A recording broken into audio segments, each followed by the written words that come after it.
भारतीय संघाने यंदा T20 विश्वचषकात अत्यंत खराब कामगिरी केल्याने भारतीय संघाला सुपर 12 फेरीतून लवकरच बाहेर पडावं लागलं आहे.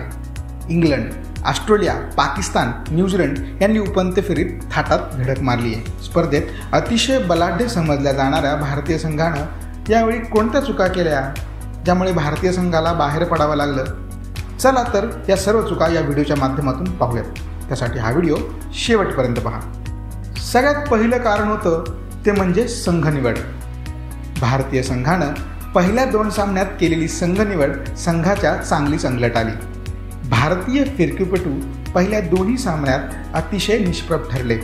वरुण चक्रवर्तीला संधी मिळाली खरी, मात्र त्याला सोनं करता आलं नाही. दुसरीकडे आर अश्विनला संधी मिळाली, मात्र तोपर्यंत फार उशीर झाला होता. भुवनेश्वर कुमार, शार्दूल ठाकूर, हार्दिक पांड्या यापैकी कुणालाच लौकिकास साजेशी कामगिरी करता आली नाही. राहुल चहरला तर संधीच मिळाली नाही. फलंदाजांची सुमार कामगिरी. पहिल्या 2 सामन्यात भारताच्या सर्वच फलंदाजांनी केलेली कामगिरी अतिशय सुमार होती. मोक्याच्या क्षणी फलंदाजांनी पुरेशा धावा न केल्याने गोलंदाजाला धावसंख्येचा बचाव करता आला नाही. तिसरं महत्त्वाचं कारण होतं ते म्हणजे गोलंदाजांची निवड. भारत एकेकाळी युजवेंद्र चहल आणि कुलदीप यादव या 2 मनगटी फिरकीपटूंसोबत मैदानात उतरायचा.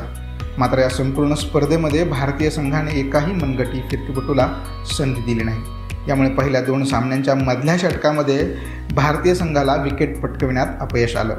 चौथं महत्त्वाचं कारण होतं ते म्हणजे नाणेफेक. दुबईतील दिवस रात्रीच्या सामन्यामध्ये प्रथम फलंदाजी करणाऱ्या संघाला धावा करण्यात अडचणी येत होत्या आणि पहिल्या 2 मोठ्या सामन्यामध्ये भारतीय संघाचा कर्णधार विराट कोहलीने नाणेफेक गमावली. दुसरीकडे रात्री दव पडण्यामुळे दुसऱ्या संघाला लक्ष्य गाठणं अधिक सोपं गेलं, ज्यामुळे पाकिस्तानने 152 धावांचे आणि न्यूझीलंडने 111 धावांचे लक्ष्य आरामात पार केले. 5वं सर्वात महत्त्वाचं कारण ते म्हणजे बायो बबल. भारतीय खेळाडू इंग्लंडमध्ये कसोटी मालिका खेळल्यानंतर लगेच UAEला पोहोचले. त्यानंतर IPLची सुरुवात झाली. IPL संपतो न संपतो तोच लगेच T20 विश्वचषक सुरू झाला. एकंदरीत बायोबबलमुळे आलेला थकवा आणि जास्त क्रिकेट खेळण्याचा फटका बसल्याचा उल्लेख स्वतः कर्णधार आणि संघ व्यवस्थापनाने नुकताच केला होता.